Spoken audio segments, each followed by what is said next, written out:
darling. That ain't the way you make love. You've been turning around uptown with some fancy clown, with some fancy clown. You've been turning around uptown with some fancy clown, with some fancy clown. You've been, I hear you in the background.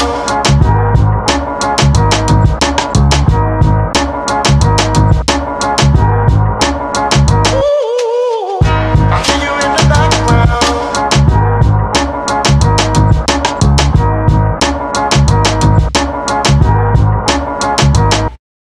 I hear you in the background.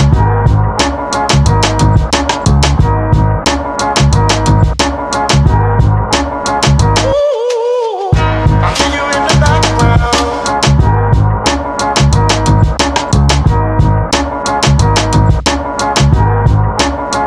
You've been turning around uptown with some fancy clown, with some fancy clown. So microphone check 1 2 1 2. Everybody is Mike. good. Everybody's good. You hear me good? I see y'all feeling. Yep. All right, That's what's up. brother Six. Whenever you ready, What's up, we get people? it popping. Yes, sir. Here we go.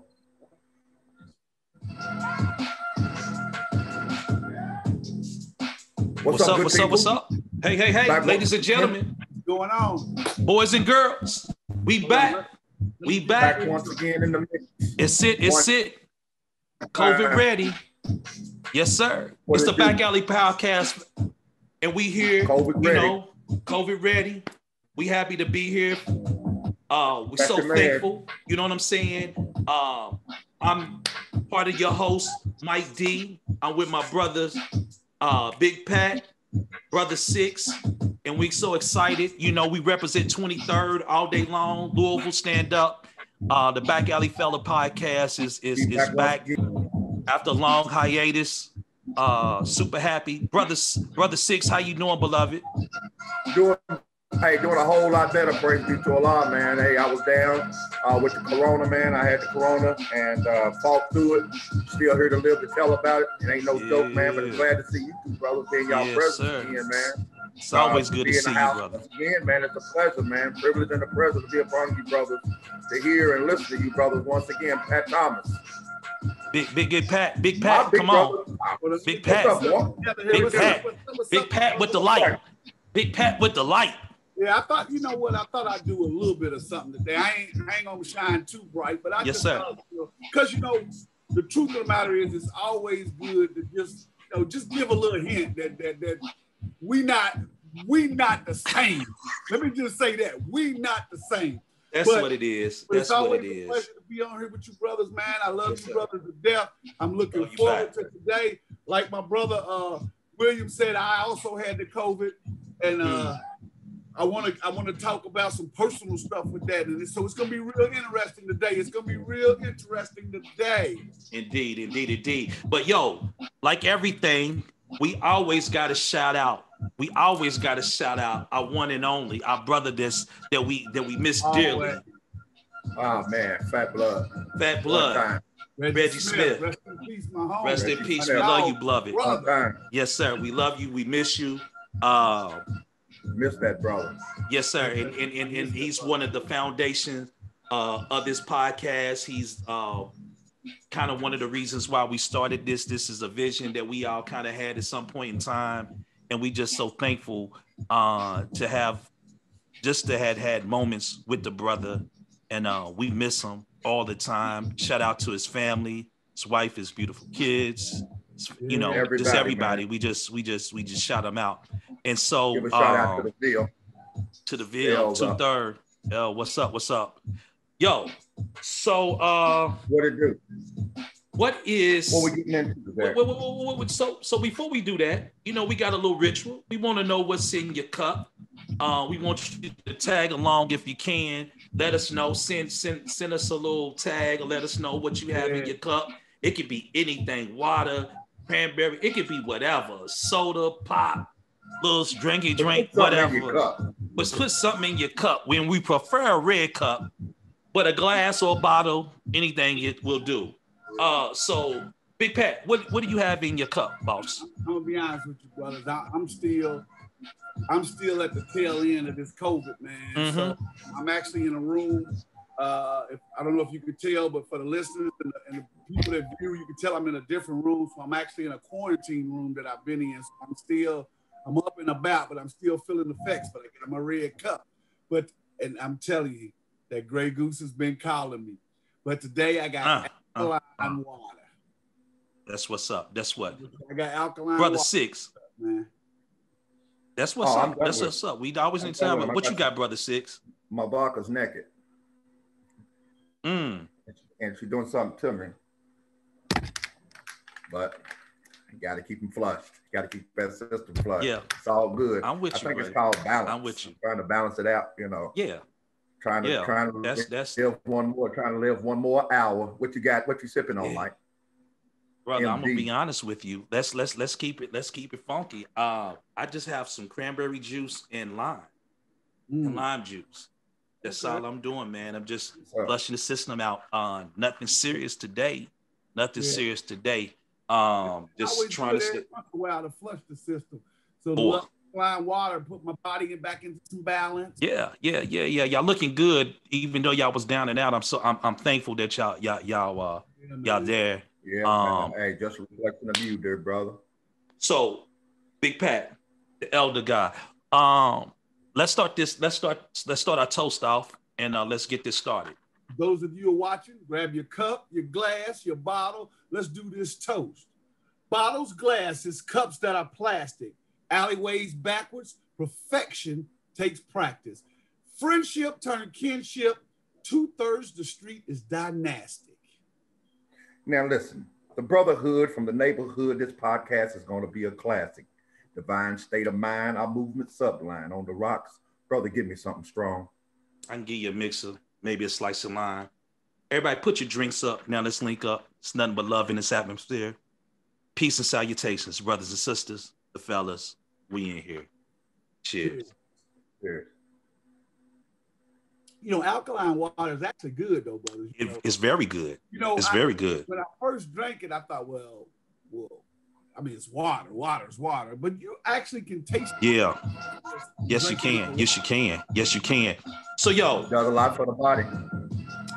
I know that we normally have done this by ourselves, but I wanted to invite a guest on based on the topic that Brother Pat wanted to bring on.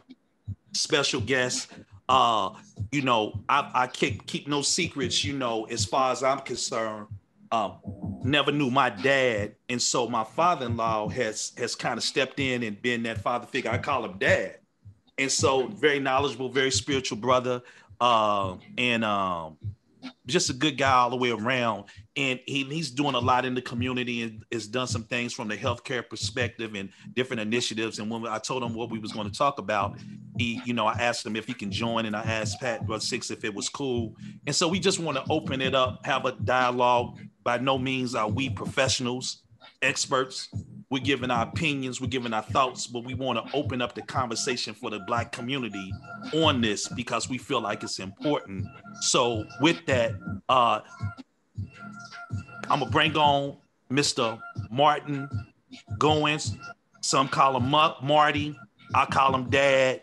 I'm gonna try to be professional and say, Mr. Goens, I'm gonna try. You know what I'm saying? So brothers, I'm gonna go on and let Pops in real quick. All right. All right. Hey, viewers and you brothers, if y'all see me dip out for a second, it's just so I can get some more water. You know, I'm still fighting. Mr. Goens. How you doing, Mr. Goens? Dad, you Mr. on Goens. mute? You on mute? Going on, top soldier. You on mute still?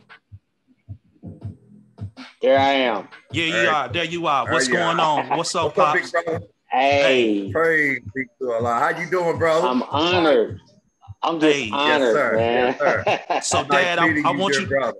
I want you to meet this. This is, you my family and everything, but these are the brothers that raised me.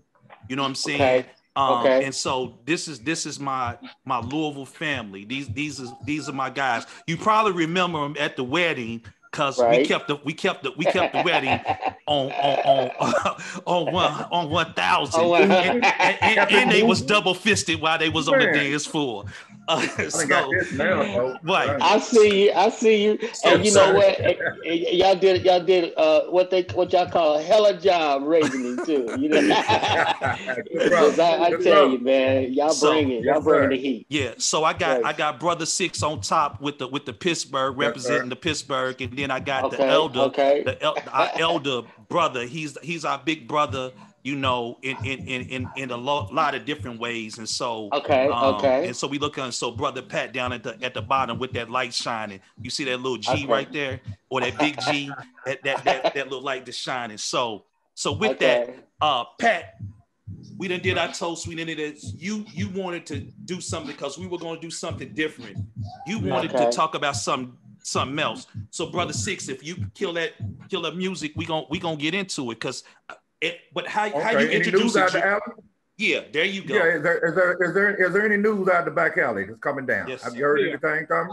Yeah, I have. I wanted to change what we was doing because there's something that's really heavy on my heart.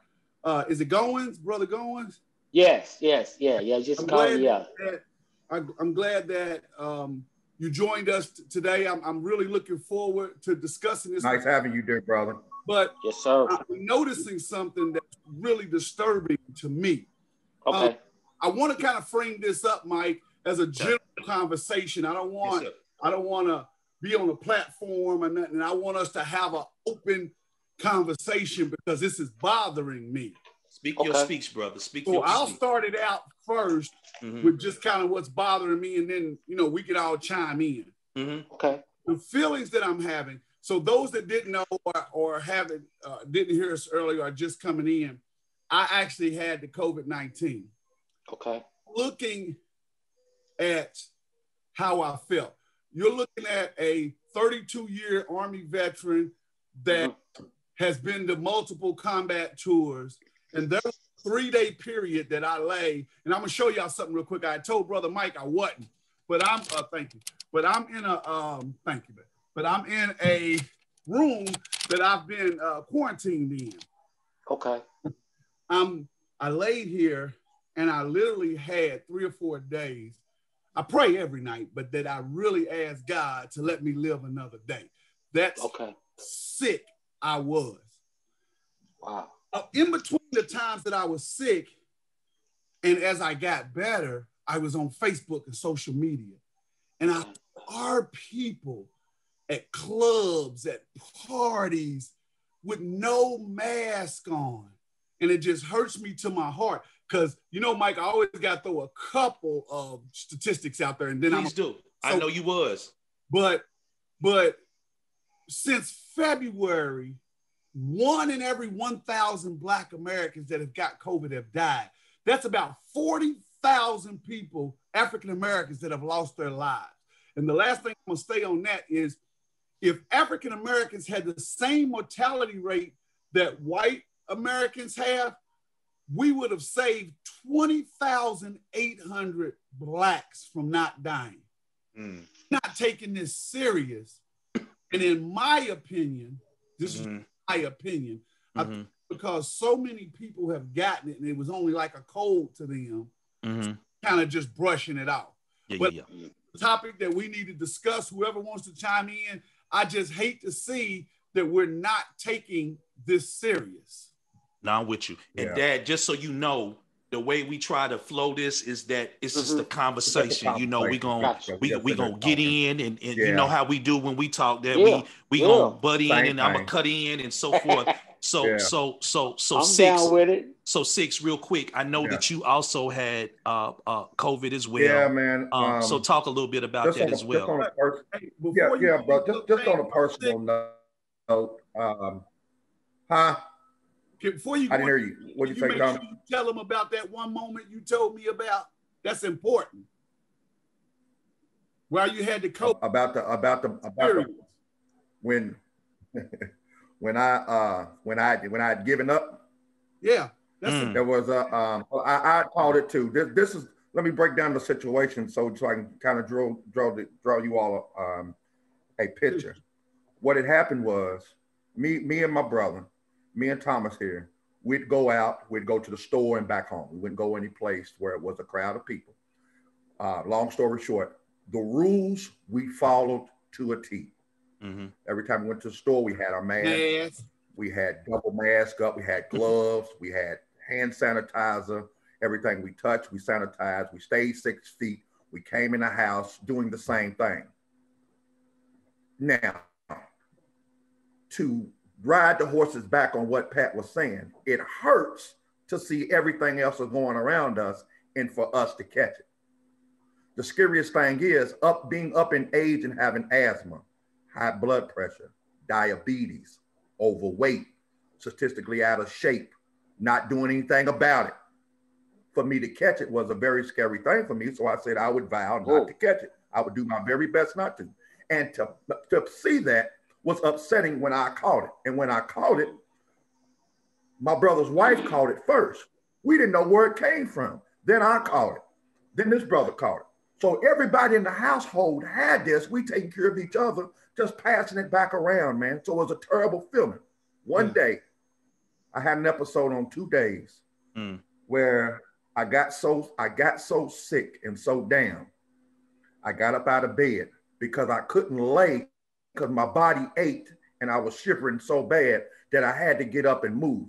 Once I stood up, my head spun so bad, I fell to the ground. Boom. I couldn't speak, and I was hollering for Pat to come in and save me. Wow. He couldn't hear me because I sounded like this. Pat, come get me. Wow. So I had to lay in a fetal position on the floor for 25 minutes, praying that I made it through that next moment to come through. So when I came through, I woke up, I laid back in the bed, and the brother finally came in and checked on me. Of course, I was feeling a little better then. Of course, I still couldn't talk and all those symptoms that I had. I was fortunate enough that my asthma didn't bother me the whole time I had corona. And I was down since about the first week of January up until last Saturday. So when I was cleared of it and took my test and was negative, I'm still dealing with that. So it's a very sensitive moment for me, brothers. And I won't tell y'all, man, to be careful. This thing is. What are your thoughts on this? Well, first of all, again, I'm just really grateful for this opportunity. As Mike's probably told you, I don't know if he has, but I have a foundation, and I'm also the president of another foundation called Women in Motion, which is HIV prevention through education. And I've been the president of that board for like 15 years.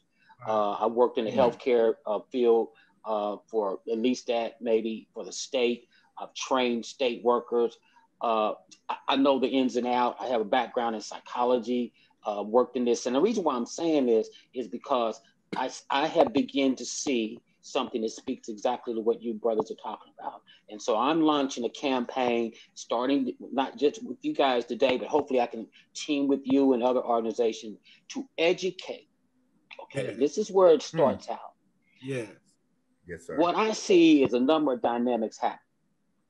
What you described with the by catching the disease and having these different experiences with it is really a result of something that started earlier in our community, and that is we have not educated our community to catch up with modern science and health.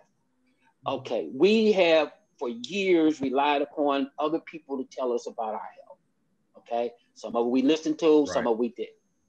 A lot of things that we base our health care on today have been is based upon hearsay, misinformation, Yes, sir. traditions, things that have a direct bearing on how we not only approach our problem today with the coronavirus, but some of the illnesses you mentioned, like diabetes, heart trouble. Yes, okay, sir. I'll go as for colon cancer, prostate cancer, lung cancer. These are things where I have learned over the years that we have to learn to take charge of the information that is being fed to us and be able to look at it, figure out what's best for ourselves, and then take that information and put it into the framework which we find ourselves today. The problem is Yes, this. sir. This virus, there is another tragedy going on, and it's a psychological virus that's going on among our people.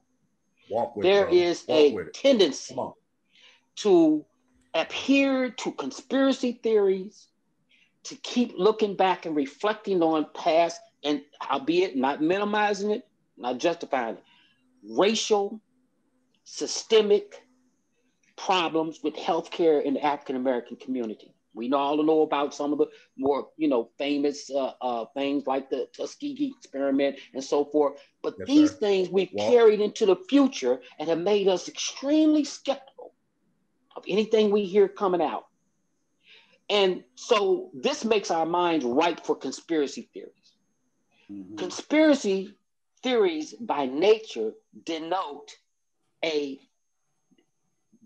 devious, insidious, planned action that is somehow designed to hurt us. Why are we susceptible to this?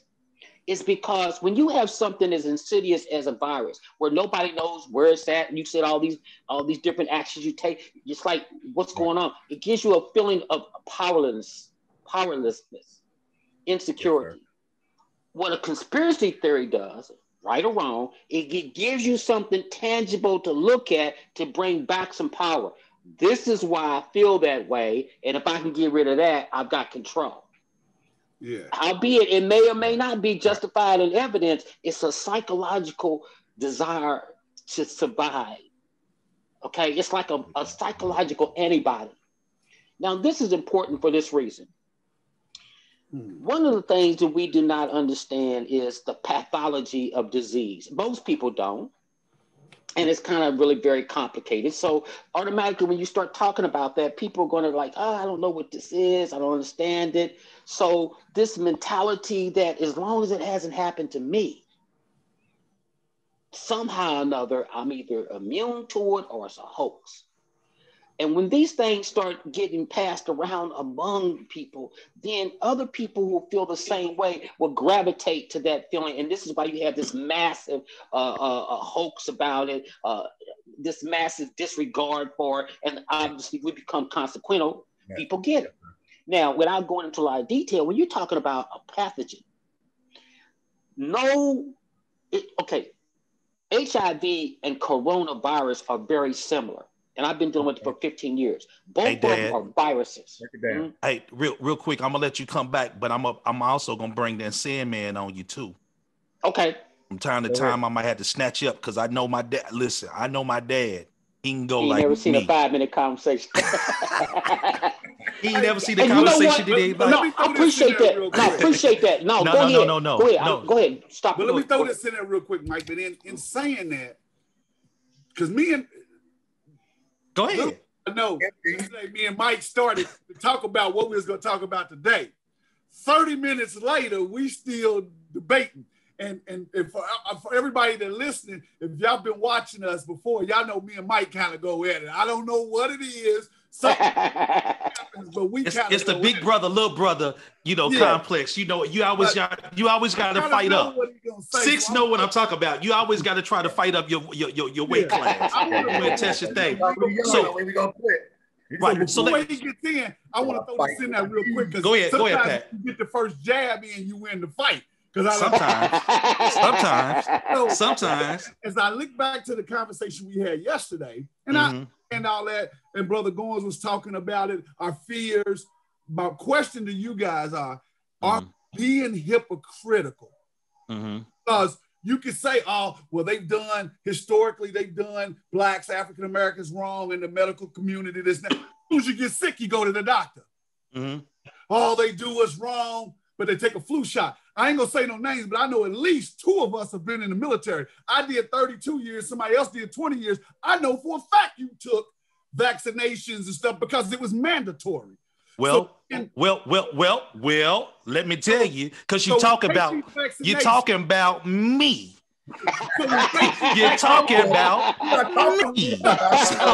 So let me just tell you. You fall right there and break your leg. Where are you going? I'm going to see the doctor. But let me say this, because I don't disagree with anything that any of you have said. First and foremost, you don't never directly disagree. No, I'm a directly and indirectly disagree. You know what I'm saying? But check this out. The first thing I wanted to say was this is straight up. I'm more than elated that both my brothers are doing well, because I didn't know that. And with all the things that are going on right now, that would have been, that it would have shook my foundation on a lot of different levels. So I'm thankful, and I continue to pray that y'all stay healthy, as well as all of us on this and everyone that's viewing this as well. So the audience can understand, I disagree with nothing on those points. I'm going to play the antagonist only from this perspective, because I think that when we say what we say, we're almost discounting. And I know we talk about the historical factors, and I got some information that I'm going to read as to why. Pat, when we talked, you were like, well, most people don't read, don't make a difference. I just was reading an article in Politico where they said when they looked at and when they studied what happened with the Tuskegee experiment, one of the things that they realized, the after effects, was that as people migrated away from those things, they carried those stories with them. And so whether or not you actually participated, none of us were actually slaves, but we still understand the post-traumatic slave syndrome. As a matter of fact, we had our first episode on what? The Willie Lynch syndrome. Right. We didn't participate in that, but we actively see those things that manifest in that. So if we can see and understand those things, even though we wasn't a part of that, then to discount the rationale of why some people are skeptical, I think that we have to recognize that and then formulate the argument to combat that skepticism. Now, go ahead. Real quick. Now, when it comes to the foolishness of being in the club, no mask, or out at the strip clubs, or all these other things, there's no excuse. That's idiotic. I have no excuse for that, and I'm not going to even try to play the antagonist on this. I'm only simply going to say, when we talk about the vaccination, we talk about certain things, I understand why some people have that slight pause. And like in a fight or anything else, if you hesitate, that could be your downfall. At war, if you hesitate, that could be your downfall. So I understand why we hesitate. But that's strictly the vaccine you're talking about. Hey, okay, let me jump in. Let me jump in here, because Mike, you bring out a good point. Here's the thing. And first of all, I apologize because I tried to do an overlay of everything, but now let's get down to Pacific. Let's get down. So what we're talking about is behavior today in the 21st century using 20th century knowledge and understanding. Mm-hmm. That's where the problem lies. Let's examine that, for instance. You made a good point. Most people who heard about or even had any knowledge of some of the past health discriminations and so forth, to your point, they heard about it or got it from sources of information that they trust.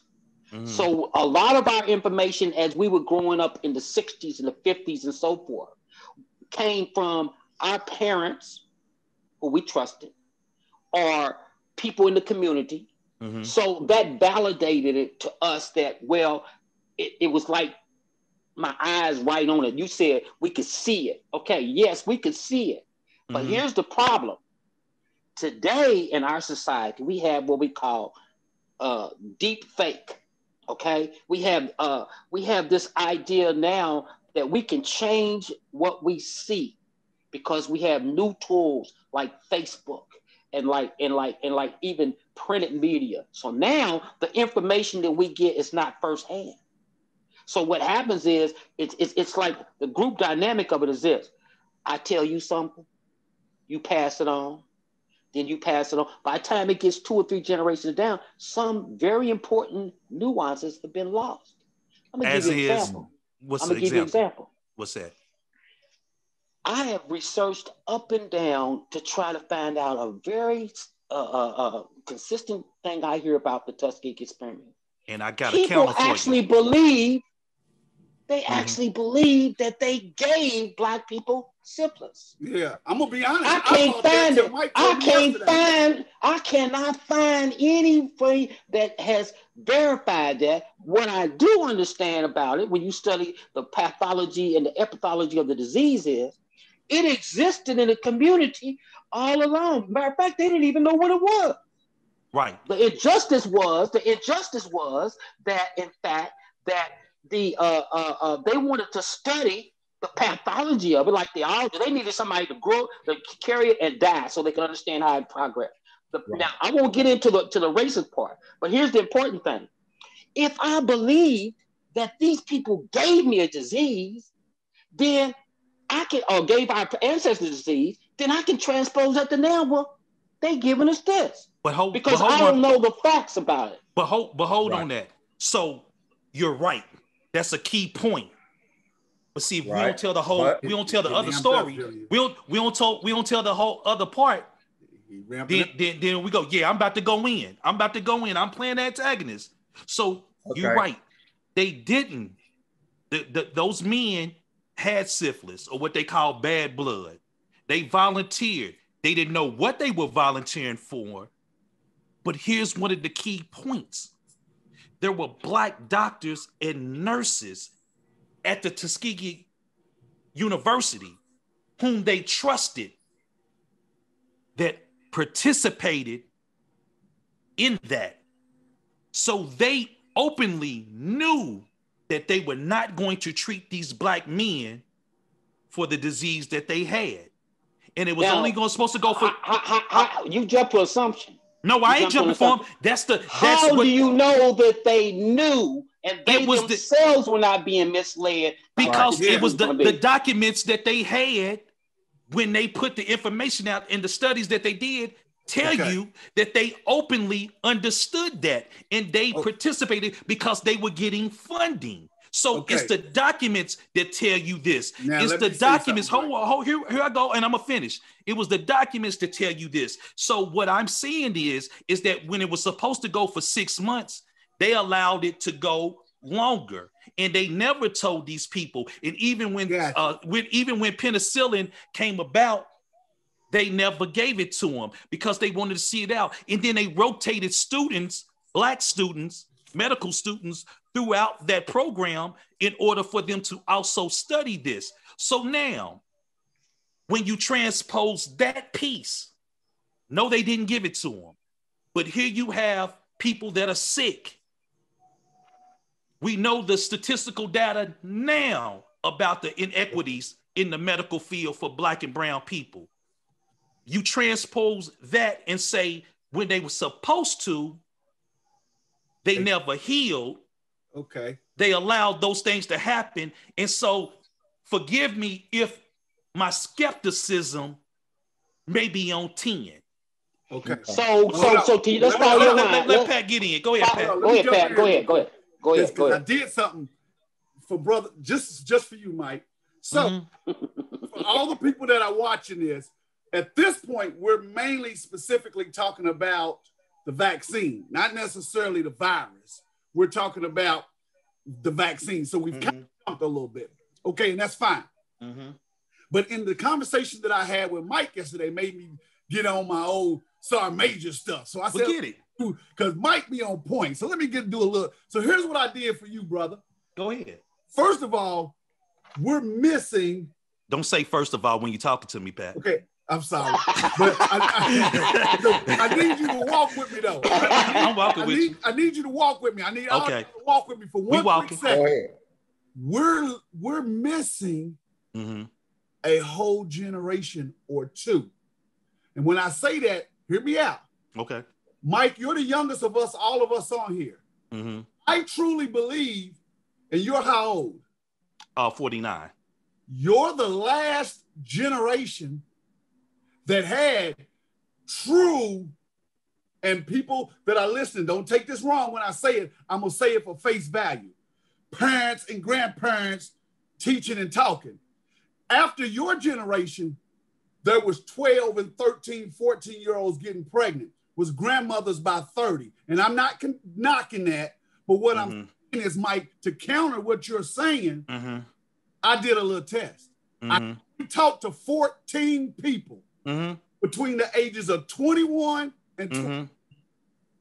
How many of you think have heard of the Tuskegee experiment? I can only 14 since yesterday. None. A one. None. So what I'm trying to tell you is, yes, you know, because you had granny and mama and all that. Yes, I know. Yes, Brother Goens knows. But there's a generational gap, an educational generational you hitting it. that has missed this. Now, it is incumbent upon us to bring them into the fold. Like I talked to my son, he's 28. It's incumbent upon us to bring them into the fold. Yeah. That's strictly just the vaccine. I want to come back to the virus real quick. Yeah. Because it was one point I forgot to tell y'all. So I'm here looking. They broke down the symptoms into 3 categories, and Brother Goens will know where I'm going with this. So they got mild, most common, less common, and then they got serious. They had 9 of the 14. I had 3 of the serious that say you should be hospitalized. And I didn't recognize that until just now.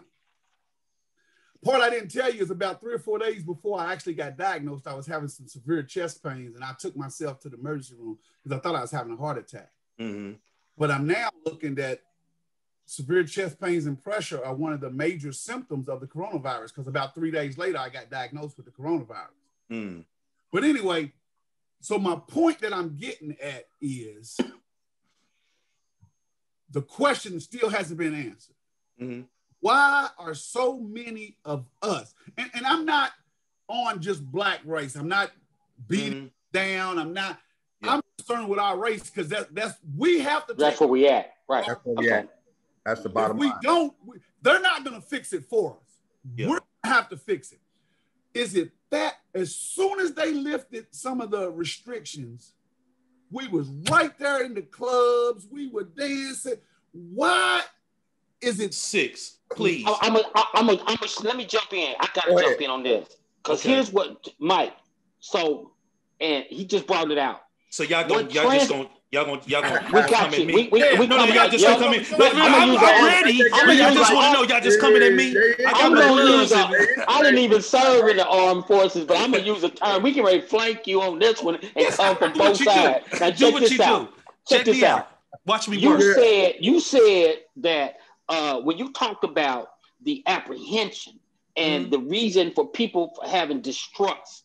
Those are psychological concepts that can be transferred from generation to generation without facts. All you need is a scenario, and then all you have to do is instill fear. Is that less? Anxiety. Hold on, and I'm gonna let you go. But that being said, does it matter? If I'm still skeptical, does it matter if Here's where education matters. Here's where education matters. This is what we've been doing with HIV, and this is what we're doing now with coronavirus, and here's what we're going to do with this. First of all, let's get down to the nitty-gritty. Syphilis is a bacteria-borne disease. Corona is a virus. There is no antibody that you can make to destroy a virus. Okay, a virus is like a human living entity that does 3 things what even humans do. It seeks to survive, It seeks to multiply and it seeks to not get killed. The difference is that when a bacteria invades the body, you can give agents that can destroy it. The reason why HIV, and I'm going to break into this, when you talked about behavior. So when HIV first came about and became known, first theory was they invented it and they put it into the black community. It was a gay black man's disease. Mm-hmm. Now you got this disassociation. Well, I ain't gay and I ain't black. Then when it started infecting into people in the natural, then they got scared because every time you heard it, it was a death sentence because they didn't have any way to fight it. Because HIV mutates so fast, that's why there's never been a vaccine. Because once it gets in your body, it continues to mutate so fast that all you can do is cage it. That's what a vaccine does, it cages it.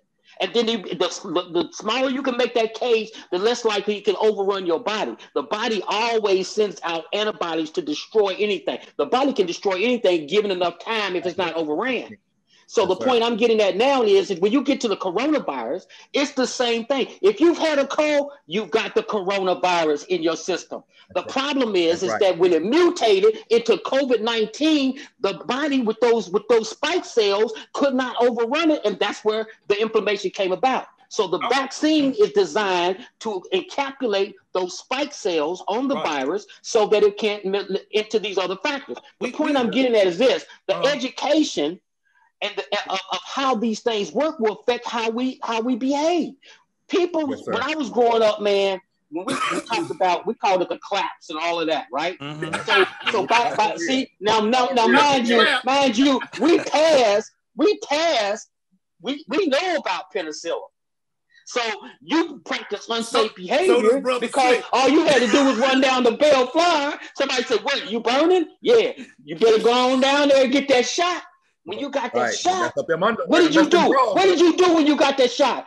Waited 3 days and went out and practiced the same behavior because it wasn't a death sentence. It wasn't a death sentence. So then when HIV came out and there was no way, they didn't know how to contain it, people would die. People were in denial because they didn't want, if I get tested, that means I'm gay. See, all these nuances were blocking our behavior, which transmitted into deaths. I'm with you. Now, hold on. But Six, get in. Hold on. Go ahead, Six. Get in. I'm going to jump in here. Globally, there are 99,301,242 cases. Mm-hmm. 2,131,532 have died. That's globally. In the US, 25 million have cases. 423,000 have died from this virus. Here in our city alone, there's 33,965,000 cases. 394 have died. In my home city, brothers, 349,100, and then 3,687 have died. And you mean to tell me that we sitting here discussing something about brothers and sisters in the street that will, because this brother said they were not, it ain't that the history teaches something and we're scared to get the vaccine, or if the vaccine will help. We just stuck in our own stupidity about common sense. The question to you brothers is this. I'm gonna ask you a question. I'm gonna ask you a simple question to you brothers. I'm not gonna take the vaccine because I ain't never done it. I seen somebody die from a vaccine, so it shook me, so I ain't never took them. Ever since I can remember, before I became in the Nation of Islam, it is just my thing, and I'm here to talk about it. Some people take it. It's up to you. Are you brothers gonna take the test? And if you do, what difference does it make? Okay, let me jump in. I'm 68. My mom's 86. I have never, I'm gonna give it one time because I never was 100%. But in my life, I can think of maybe one time in my 20s when I might have had the flu. Never had a flu vaccine. My mother has never had the flu and never had a vaccine. I sat down with her yesterday and explained to her the difference between this and that. And this is the example. First of all, getting back to education, all medical treatment has risk. all medical treatment. You hear people dying from routine operations all the time, getting their tonsils taken out. So that is not a justifiable factor for making a decision. Well, it might have side effects. People pick up bottles and cigarettes that have written on them, this will kill you, and consume them anyway. Okay? So that's not a viable excuse for saying, I'm scared of the risk. Well, we do risky things every day. Okay? Yes, they say don't drink and drive, but we do it. But here's the point. Right. Because we have this mentality, when I sit down with my mom and explain to her the difference, here's what the education is. Weigh the risk versus the consequences in all your medical. If you got diabetes, you're drinking too much pop, or you're doing this, you're doing that. And the same thing with this virus. First of all, are people going to have reaction to it? Absolutely. There's no medical treatment ever been devised that didn't have some people who will react differently. All of our DNA is 99% the same. It's only 1% that separates us with color, race, everything, except for identical twins. So everybody is different. What the idea of science is to find that medium that can encompass the most people with the least amount of consequences. So my decision to take the virus is not because, hey, I ain't never had the flu before, so I'm gonna take my chances. But the consequences of me catching COVID and ending up where you're at or you were outweigh the risk of me, way more than the risk of me taking it and maybe getting a rash or feeling bad for a day, as opposed to in on a respirator. So a no-brainer. So I'm making a medical decision based upon evidence and data that relates to me personally. If I do it based on what everybody else is doing, oh man, somebody told me, said, I ain't gonna take it, I'm gonna watch you first. So I gotta be the guinea pig for you. So I check might this be out. all right, you're taking it, kill you. So check this out. So check this out. Again. Are you gonna take it, Mike? Are you taking it? I don't know. Yes, I'm gonna take it. I don't know on the first. I'm gonna be honest. I don't know on the first round. Yes, I'm taking it. I don't know on the first round, but more than likely, I probably will. But I don't think on the first round. Don't go too fast on that. Hey, brothers, don't go too fast on that. So, son, what you saying is you gonna watch and see what happened to Dad. Yeah, I'm gonna watch. You gonna be watching see if Dad go extra arm or something. I'm gonna see if you start dragging your feet. But the good thing about it is you're not gonna get it for a long time anyway, because the way they got it broke down, the first group, which is 1A, are your first responders. Well, no, at the VA. The VA, they offering it. Yeah. VA is offering it to people over 60. I just went to the VA 3 or 4 days. Okay, because I heard some people say that one of the guys that I work with is also retired. He said that they don't have the restrictions like everybody else. But that's fine. I'm gonna check, but more than likely. No, what he's talking about is VA has done a list. So I got on the list. So right. they're on the list. So people are, again, like Brother Goens said, they're taking that list. Oh, we ain't got the restrictions. But when I talked to the lady, she said, yeah, we're on a list for all veterans. However, veterans 60 and older, underlying conditions are grouped. So they're still doing the list. Sure. But real quick, what I wanted to say was this. I agree with what you're saying. All of you. I think that it's idiotic, the decisions that people are making. And quite honestly, we could do a whole segment just on that behavior and things of that nature. Yes, what I'm trying to get, the point is, and it's not so much whether somebody knows about it or whether they've heard it or read it. Certain things are passed down. And because that's that, if we are going to attempt to educate, we can't do it by saying, "Oh, you stupid for believing that." That's dumb. Oh no. We got to be able to. We got to be able to speak to that, acknowledge that, speak to the historicity of it. Like I said that, and then be able to. And then be able to. Then be able to write that down. Look. And then be able to. And then be able to. As we used to study, he said, I can't give you what you want, so you can want what I had to give. So I'm gonna meet you exactly where you at.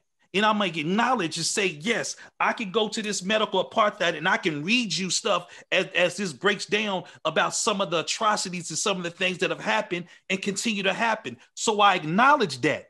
But what I will say is this, that we have to be, as Pat, I think you said it even the best way.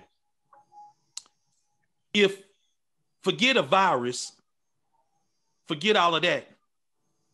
If you walk down the street and a car come and bump you or hit you and break your leg or your hip, you ain't gonna go home and say, put some Robitussin, give me some Robitussin and some Vicks. Doctors. Yeah, you going. Or if your baby gets sick, you going to the so and you gonna take whatever medicine they give you. I understand the logic. What I'm saying is that I think that we have lived in an age where especially our young people and just some of our people just in general that maybe are young minded, is that they don't do the proper research. They look and see and everybody's feeling invincible, like it can't happen to me. But you know what, son? This is where, and I'm gonna sum my evening up with this thought right here. This is where we have to be careful of not be complicit with continuing a mindset that has dogged us for years. And I'm gonna give you a very straightforward and honest pointed answer. I've shared with my kids, and I ain't gonna go into no detail, but at 68 years old, trust me, I invented the parties. I went into the clubs and made it. I didn't make it rain, but I made it misty in there like a mug, right? Throwing it up in the air. I turned in my party card. February will be 12 years of what I consider what is total sobriety for me. From alcohol, everything. Bro. 12 years. But let me tell you something I found out. In that process, when I came in and surrendered, I surrendered out of fear. I surrendered because of experience. I surrendered because you heard I'm sick and tired of being sick and tired. All of that. But here was the key turning point I found out. That's enforced morality. In other words, the judge said, you drink one more time, you're going to jail. You're going to stop. You said, I get hit by a car, I'm going to look both ways. That lacks the power of when we choose. See, if I keep detonating a bomb behind me to keep me running forward, I got to keep detonating it in order to keep me motivated. But when I change my mindset, I'm going to become proactive about my health. I'm not discrediting history. But that's what our youth today is. They're being motivated and detonated by what has happened and some of what is happening, instead of recalibrating their mind. If we have a saying in recovery, say we don't care what you used, how much you used, or who you used with. All we want to know is what you want to do about it and how can we help. That's a whole different paradigm. And when you move from that to this, and this is what I'm saying about healthcare in general, we have to start training our people to go get tested. Don't wait until you can't pee to go to the bathroom and then say something must be wrong. Don't wait till your chest start hurt. What saved my life was I started going to the doctor every year. And I'm going to say this. I worked in the insurance industry, and this is very much a similar thing. It's called shared risk. You share the risk with your own information and knowledge. You have to say how much is this versus this is going to result in my net gain or net losses. So when you wake up, and Black men in particular, and I'm saying it's because it is a problem, we culturally did not go to the doctor because a lot of times we couldn't. We had to work with our chest hurting. I had a cousin went to work, sit down at Chrysler, just sit down and died, 48 years old, chest pain. My father died from cancer at 55 years old with the best health care in the world, but he never went to the doctor until he couldn't swallow. That we have to change that. And it didn't have anything to do with what happened in the past. It's a mindset that we have to change. We have to become proactive about our health. And that's what's going to ultimately turn the tide in the future. And as he said, take charge of our own destiny. Let me jump in. That's my story, and I'm sticking to it. What's going on right now in my mind, and this is from some of the Nation of Islam background, and I'm just going to throw this out here, all for the listeners. It ain't no conspiracy. It's just what I see, and it's just my opinion. Psychological war is going on. Yeah. And biological war is going on. It's how we handle it. And for us to sit here and discuss on how we go forward, first is teaching our children about what's going on and how to prevent it to the best of our ability. And then hopefully they will take it upon themselves to further along. But this is what we're not doing. And I'm going to show you better than I can tell you. Brother Goodwin and Pat Thomas, why are you taking the virus? Why are you taking the vaccine? Don't answer, because this is what I'm saying. This is what we're not doing. I got a code that I told Jeremiah, if you do not put on this mask and carry yourself in the proper way, you will probably catch the coronavirus, and it could kill the people around you and not you. You cannot go on this generation thinking it don't affect you. Yeah. You know what he said? He said, I can't catch it. And what he didn't do is come back and ask me, hey, Dad, why should I do that? See, we ain't answering the question because we don't care. And just what the brother is talking about, we don't want to be educated. Our generations out here, they think that way because of our history and because of what's going on and because we ain't teaching them, and this is what we're not doing. We're not answering the questions. So what we do? Get on that level. This is what we do. Something. So what I'm gonna do is, as we sum what we do. Hold on, Thomas. Oh wow. Oh, go ahead. This is how we fix the situation, Brother Goen and Pat Thomas. I'm back to the question: why are you brothers taking the vaccine? Because I've never taken any vaccines.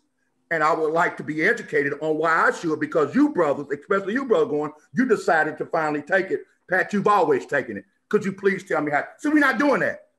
We punks. We're not going to go to the hospital. We're going to get shot and tell my partner to hand me up. We're not going to do it. We're not going to ask our older generation to help. We don't want to hear it. I'm going to tell you. So why are you brothers taking it? Hopefully you can help me convince me. And then I'm going to sum up. Okay. You should take it because you've already had it. And they say the second you get it, it could be worse. And you have you got diabetes, I forgot the exact terminology that Brother Goens used, but I loved the analogy. But I'm just gonna paraphrase it. But the likelihood of you getting severely sick and even dying from this is greater. Outweighs. Which one is bigger to you? Now I'm gonna sum it up with this. It's a plea and a request for everybody that's watching us. If it's one, if it's a million, please. I don't even know the analogy that I want to use to sum this up. But here's what we've done. Here's what we do as a people. I'm not gonna speak on no other race. I'm talking about us. They called us a very bad word, the N-word. We put an A behind it, and it's cool. They put alcohol in our neighborhoods and cigarettes for years. See, y'all two brothers are probably too young, but me and Brother Goens, I'm closing in on 60. I know that they targeted African Americans with alcohol, with the commercials, with the billboards in the late 60s. But here's what we did. We made it cool. We figured out a way to do it. We made it cool. Guns, they put them in the neighborhood. So we can't keep going down that path. So plea to everybody that's watching this is to tell somebody else. This little thing right here could save your life or someone's life around you. Right. I'm not telling you not to go to the club, like Brother Goens. My card was expired, man. Yeah. When I went in, they told me your card has been reset. Go home. Hey, that's how they learned it. Is if you don't put a mask on. Yes, sir. Protect yourself. Yes, so sir. For anybody that's real quick, Dad, I'm gonna come to you. Go ahead, Pat. Anybody that's listening, don't believe the hype. Get the mask, put it on, and save yourself. And I'm done for tonight. Indeed. Brother Six, real quick, I want you to do that, and then I'm gonna come to my dad to close, to close, and then I close it out. But what you got, Six, and tune up that tan leather joint for us when we pop out. What you got, brother Six? So for the listeners out there, as you can tell, this is not only important, but it is education. And what we mean by that is we just taking experiences that we've had in our life, and that's the best wisdom you can get. Mm-hmm. Yeah, it's true. We have brothers on here that has been through it, and we ain't heard about it. We walk in the lives of this. So whether you are actually listening to us or not, like I've learned tonight, ask the questions, mm-hmm. because we all don't know. We don't know. You got to admit that. You have to empty your cup here, because we are in a time, in an era where things of the unknown is overwhelming to us. And for those of us who know, be willing to give and share that information truthfully. Yes, sir. Because it's not the way you control a mass of people is by fear. And we're no longer scared at all of nothing. Hell, we're killing each other. So you don't come to me about that punk stuff, because that's not working no more. Ask the questions, go to the hospitals, get yourself checked out, and talk to your elders. Yeah. They have the answers. Yeah. I know it's hard to trust, but brothers and sisters, we are dying at an alarming rate. Yeah. And if you don't do it, it will not get done. I'm done. Yes, sir. Peace. Dad, what you got, brother? You know what? I learned this from you guys tonight. This is why I love you. This is why I told my son I'm going to step back, give y'all the mantle. I'm going to tell you why I'm going to get mad today. I got another reason. The Tuskegee experiment, I just thought about it. You know why I'm going to get this vaccine? Because I'm going to show the same courage that those brothers showed when they went into that experiment. They were willing to risk their lives and in case did, so that you and I today, yes, sir, just like Harriet Tubman said, we out of here.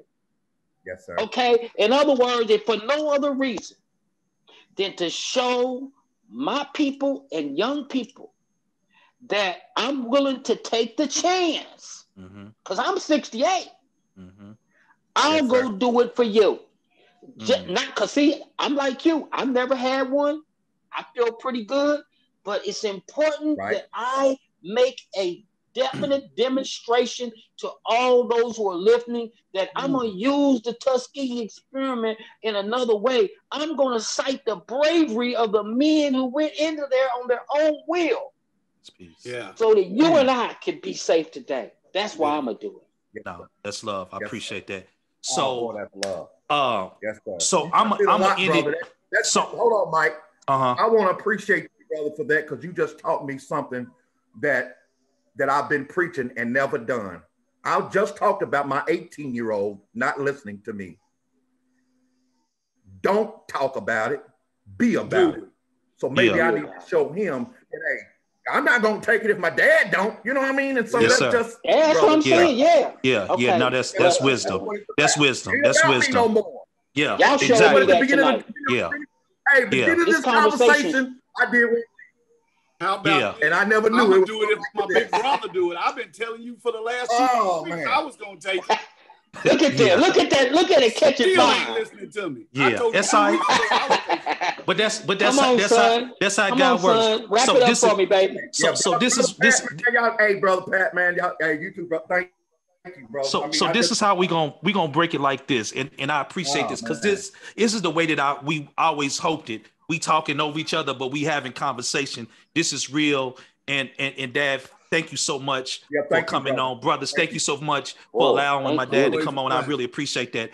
I'm gonna close in this manner, because this is a poem that I love, and it's by Dr. Benjamin Mays, who is who was a mentor of Dr. King. And whenever I do a Dr. King event program from the agency, I typically always either post this or recite this or whatever the case might be. And it's called God's Minute. And it says, I have only just a minute only 60 seconds in it. Forced upon me, can't refuse it. Didn't seek it, didn't choose it. But it's up to me to use it. I must suffer if I lose it. Give an account if I abuse it. Just a tiny little minute, but eternity is in it. Ooh. Family out there, what will you do with your minute? That was beautiful. What would you do with your minute? Peace, brother. And with that, Six, you know what happens. Yes, sir. Oh, the lights are blinking on and off. Y'all know what that means. That brother going. I'm gonna break Yes. this. When we was little, it's something that our parents told us at the fall of night. When them street lights come on, I'm just supposed to be, brother. Boy, you better be it. Hey, if you ain't in the house, you better be in the yard. There you go. Hey, you two brothers, be careful too, Mike. I looked at a survey today that named the 25 most dangerous cities in the United States to live in, and Louisville wasn't on the list. Indianapolis was. Oh, we just had 5 people. So y'all be killed. careful out there. Yeah, I seen that. Oh yeah. Y'all be careful out there. Hey. Let's get it, Jill. Let's get Listen. it, brother Six. Get it. Yes, Pop sir. it. This ain't gonna affect you, is it, brother Gowen? No, he good. He good. Okay, because I know Yo. he done gave his card. Turn it up. Hey, look, I got it right here too. Brother Six, turn it up. Yes, sir. Ladies and gentlemen, We moved, boys and bro. girls, Yes, sir. we are so thankful. One We are time. so thankful for the Back Alley podcast. 2/3, please stand up. 23rd, always, all day, every day. Brothers, I love y'all so much. For our Love first you, time, man. last time listeners, Appreciate continue you, Brother to Gowen. listen.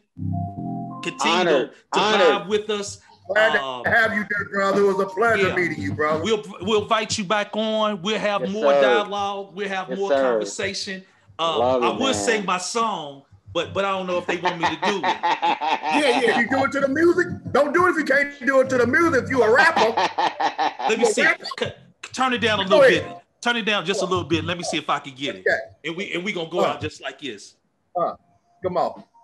One time. Time is now. The week is new, and we'll have more podcasts for you.